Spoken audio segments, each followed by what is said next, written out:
네, 안녕하세요. 닥터뷰티원의 염탁기입니다. 제가 오늘 소개를 할 것은 환자분들이 가장 궁금해하시는 쌍꺼풀이 생기는 원리랄지, 또 쌍꺼풀을 만드는 방법 중에 매몰법이나 절개법에 어떤 차이가 있는지 그런 걸 그림을 그려서 그림 솜씨는 그렇게 좋진 않지만 이해하고 봐주십시오.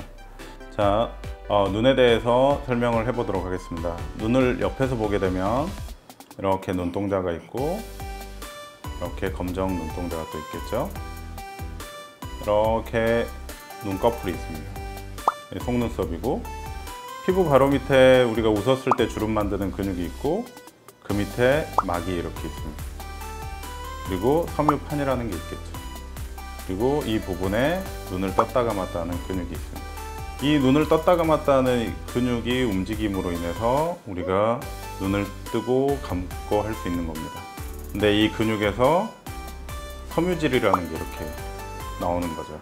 서양 사람들은 눈을 뜰 때 이 섬유질이 피부를 잡아당기기 때문에 쌍꺼풀이 되는 거고, 동양인들은 이게 낮기 때문에 쌍꺼풀이 생기더라도 속쌍꺼풀로 보이게 되는 거죠. 그래서 이 부분을 우리가 실로만 묶어주는 게 매몰법이라고 하는 겁니다. 이 사이에 있는 거 없애주고, 또 이 막 안에 지방이 이렇게 있는데 이 지방을 없애주고 직접 붙여주는 게 절개법이라고 하는 거죠. 매몰법은 실의 힘으로만 쌍꺼풀이 되는 거기 때문에 30%에서 풀릴 수가 있는 거죠. 우리가 끈으로 책 같은 걸 묶어서 돌아다니다 보면 풀리는 것처럼. 그 대신에 자연스러워지는 것은 일주일에서 한 달이라고 보시면 됩니다. 절개법의 경우는 한 번 붙으면 평생 가겠죠. 하지만 붙기 전에 풀릴 수 있는 확률이 10%입니다. 왜냐하면 우리가 붙을 때까지 눈 감고 살 수 없기 때문에. 그 대신에 자연스러워지는 것은 3주에서 3개월. 연세가 이제 많이 드신 분들일수록 많이 잘라내야 되고 하기 때문에 회복 기간이 좀 길어지게 되는 거라고 보시면 됩니다.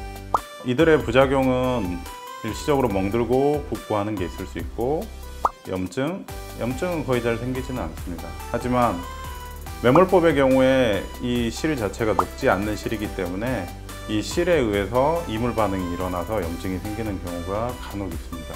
그런 경우는 우리가 다래끼 나는 것처럼 부어오르게 되는데, 이 경우에 항생제 복용해보고 그래도 좋아지지 않으면 제거하고 다시 잡아줘야 됩니다.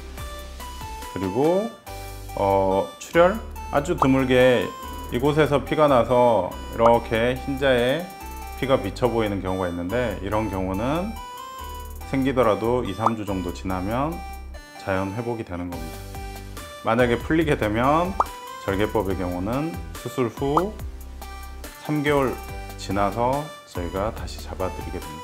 이상으로 매몰법과 절개법, 또 쌍꺼풀이 생기는 원리에 대해서 간단히 설명을 해드렸습니다. 다음은 눈매 교정에 대해서 설명을 드리도록 하겠습니다.